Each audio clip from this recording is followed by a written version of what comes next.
Okay, so today we'll be doing lesson 3.6, which is going to be all about systems of equations, which should be review from algebra last year.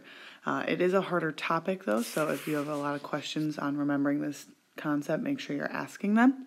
We're going to talk about all three methods. So we're going to first start with systems of equations, the definition of them, and then we're going to talk about solving by graphing.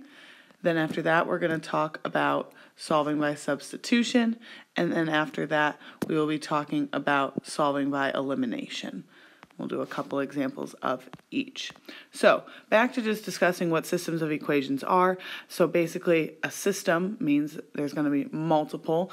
So it's a system meaning two or more equations with the same variables. They have to have the same variables because otherwise you're not going to be able to use them to solve each other. The idea here is to eliminate one of the variables at some point so you can solve for one of them. Now the types of solutions there will be, first you can have one solution, and so that's going to be if you end up with two intersecting lines that intersect anywhere on the graph. It doesn't matter exactly where, and so these would be lines, meaning they would continue in both directions forever. And whatever this intersection point, we could write it as a coordinate sometimes. Well, we always can, but sometimes we'll choose to. X, Y would be your solution there, wherever the two lines intersect. If there's no solution or infinite solutions, it looks a little bit different. So basically no solution means there should be no crossing point, which at this point you guys should maybe consider that means it has to be parallel because those two lines will never touch. So if they have the same slope or are parallel, then they will have no solution. And then it's going to be a little hard to draw the infinitely many or infinite solutions. Basically, that's if they're on the same line. So if this were one of your lines, and then I'll just make the other one a little bit longer, try and get it right on top. Yeah, close enough. Basically, if they were on the same exact line, ended up with the same equation, that would be infinite solutions because every point, every solution, every possible value that could fit into one of the system or one of the equations in the system could fit into the other. That's the idea there. Okay, so let's talk about graphing. Basically, we're just going to graph these three graphs, and then we're going to see what the solution would be. So this first one is nice and easy because we're already in slope-intercept form, so we can go straight over to our graph and start graphing. Remember, I'll do this first one in green. I'll do the second one in red. The first one, or the first thing you want to think about is right here is your slope, and here is your y-intercept. So I should be starting down at -6, and then my slope, I should be going down 5, right 3. 1, 2, 3, 4, 5, 1, 2, 3. So I'm a little bit off the graph here. Remember, if that's ever the case and you're running out of room, you can just go the opposite direction as well. So I could go up 5, 1, 2, 3, 4, 5, and left 3. And plot a point right there. Do one more.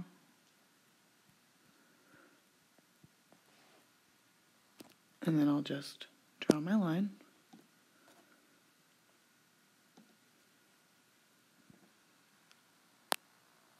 So that is the first graph. Now I'm going to go ahead and do the second graph. This one, and again, sorry, make sure you have your arrows at the ends. Second graph is starting at +5. And then I should be going up 1, right 6.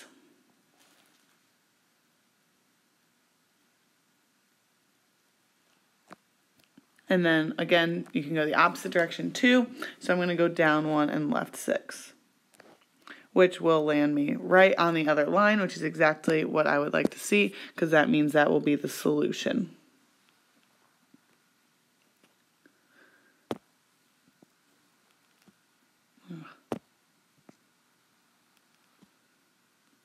Okay, I guess we won't try and do it straight. So this point here, which is technically at -6, 4, would be my solution. So -6, 4 is the solution to this system. And you could always plug in those values to make sure it is correct. All right, so let's skip ahead to 4. Notice this second line is already in slope-intercept form, but the first one is not. So I'm going to go ahead and graph that second one first. So it should be at -5, and then I'm going to go down 1, right 2, down 1, right 2, or up 1, left 2. And then I'll go ahead and connect those. So there's my first line. Now let's go ahead and change the other equation from standard to slope-intercept. So this is what we were just working on. I'm going to go ahead and move my x over. So those will cancel. Now I've got 6y is equal to -3x minus 12. Divide by 6 on both sides. And I end up with y equals -1/2 x plus, minus 2.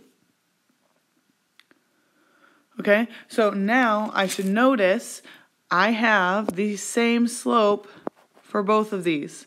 So I should already know there will be no solution here. They are going to be parallel lines. So start at -2 and go down 1, right 2, down 1, right 2, up 1, left 2, and have my 2 parallel lines. And I can say somewhere, wherever you have room to write it, no solution. Okay? And last graphing example, let's go ahead and do number 6. So this first one is pretty much in slope-intercept form, but we can't have this -y.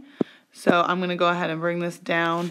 So -y equals -x minus 6. The way to get rid of that is just divide everything by -1, because that will change everything to a positive. So positive y equals positive x plus 6.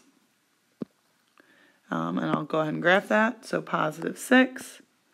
And then my slope is just a positive x. So that means up 1, right 1.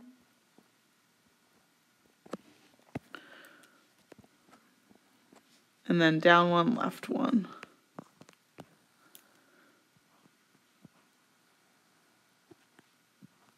Okay, now let's do the other line.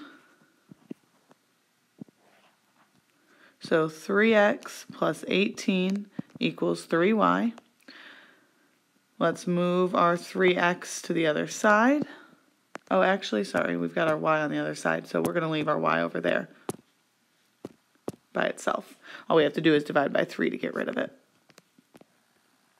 So that means x plus 6 equals y. Now, you should recognize, even though they are in opposite order, this equation is the exact same as this equation. So I could rewrite this one, meaning the exact same thing as y equals x plus 6, which is exactly what I just graphed here. 6, up 1, right 1, up 1, right 1, down 1, left 1, and we would be on the exact same line, which mine don't look like it, but they are. So this would be infinite solutions. Okay. If you feel like you need a little bit more practice on those, go ahead and try some of the other ones. But let's move on to substitution. Now, substitution, basically you want to solve for one of the variables. Right now we're talking about x and y, obviously, because we're talking about these equations of lines. So isolate one of the variables. It doesn't matter which one, whatever one you think looks easier to isolate. Then you're going to substitute that equation into your other equation for that variable. So say you isolate x. You're going to substitute that equation in for x in the second equation. Then you're going to solve whatever you just created, that equation you created, and then whatever you get as your answer, you're going to substitute that back in to either your original equation or one of your other equations. Like either of your original equations or one of the ones that you solved for when you isolated the variable. So let's look at this first one. Something you should notice is that the y's are already isolated. They're already by themselves. They're already the only thing on that side of the equation. Now, if I have two things equal to y, what I can do is I'm technically going to say, all right, I'm substituting all of this in for that y. But when it's for the same variable, it almost just kind of looks like you're setting the two equations equal to each other. So what you're going to do here is just say negative 7x minus 1 is equal to x minus 9. And then you're just going to solve this like a normal multi-step equation. So add your 7x. And then we get, those will cancel. Minus 1 equals 8x minus 9. Add your 9 over. And we get 8 equals 8x. Divide by your 8. And we get x to be 1. So that's part of our solution. Now we want to take that 1 value and plug it in to either equation. To me, this one looks easier. That's how I choose. I kind of pick which one looks simpler. So I'm going to plug it in that one. So y equals 8 minus 9. So that means that, oh wait, I'm sorry, not 8, 1. 1 minus 9. So then y should equal negative 8. So then I'm going to write my solution as 1 comma negative 8. Okay, let's do one more substitution example. So this will be when they're not already isolated. Now, I can solve for either one, either x or y, and in either equation. So I've got 4 options here. I could choose to solve for this variable, this variable, this variable, or this variable. You kind of want to pick out which one looks easiest to solve for. This one right here does not have a coefficient. So to me, that one looks like the easiest to solve for because it's going to be fewer steps. If you think about it, to solve for that y value, all I have to do is subtract 7x from both sides. And so then that just is going to become y equals negative 7x plus 22. So that's why I say that one is a little bit easier. Again, it does not matter which one you choose. So now I've got my y isolated, and I've got this equation for my y. And what I'm going to do is I'm going to plug it in for y in the other equation. So this top equation becomes 6x minus 5 times negative 7x plus 22 equals negative 28. Okay, then I'm going to say, all right, 6x, distribute my negative 5. So that will be plus 35x minus 110 equals negative 28. I can go ahead and combine my x's over here. I'm going to do that at the same time that I add 110 to both sides. These will cancel.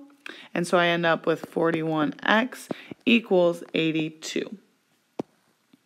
Divide by your 41, and x equals 2. Now, again, take that value and plug it in for x in either equation. This one to me looks a little bit easier, so I'll use that guy. And I'll do it over here. So 7x plus y equals 22. Plug in that 2 for your y. Oh, sorry, it's negative 7, right? Oh, no, positive 7. So 7 times 2 plus y equals 22. 14 plus y equals 22. Subtract your 14. And y equals 8. You could have also plugged into this equation here. Either one works. Or this one, again, it doesn't really matter. And then your solution would have to be 2, 8. Try any other substitution examples you would like, and then go ahead and make sure you watch the next video with 2 quick examples of elimination.